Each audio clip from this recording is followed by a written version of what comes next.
نبی کریم رؤوف الرحیم علیہ الصلاۃ والتسلیم کا فرمان عالی شان ہے، قیامت کے دن تم میں سے ہر مقام اور ہر جگہ میرے زیادہ قریب وہ خوش نصیب ہوگا کہ جس نے تم میں سے مجھ پر درود پاک کی کثرت کی ہوگی، اور تم میں سے جو جمعہ کے دن اور جمعہ کی رات کو مجھ پر درود پاک پڑھے گا، اللہ تبارک و تعالی اس کی 100 حاجتیں پوری فرمائے گا، 70 حاجتیں آخرت کی اور 30 حاجتیں دنیا کی۔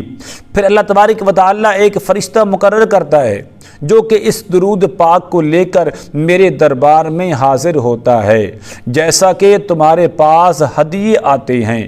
وہ فرشتہ عرض کرتا ہے، حضور یہ درود پاک کا ہدیہ فلاں امتی نے، جو فلاں کا بیٹا فلاں قبیلے کا رہنے والا ہے، اس نے بھیجا ہے۔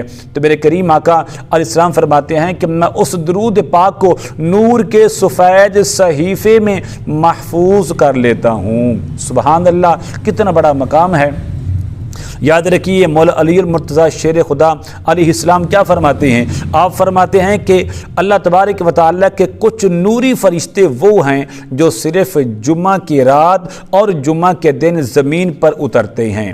ان کے ہاتھوں میں سونے کے قلم، چاندی کی دواتیں اور نور کے کاغذ ہوتے ہیں۔ وہ صرف نبی کریم رؤوف الرحیم علیہ الصلاۃ والتسلیم کی ذات گرامی پر درود پاک پڑھنے والوں کا درود پاک لکھتے ہیں۔ سبحان اللہ۔ اللہ تبارک و تعالی مجھے، آپ کو، ہم سب کو کثرت کے ساتھ عقیدت اور محبت کے ساتھ کریم آقا علیہ الصلاۃ والتسلیم کی ذات گرامی پر درود و سلام کے نذرانے پیش کرنے کی توفیق عطا فرمائے۔ السلام علیکم ورحمۃ اللہ وبرکاتہ۔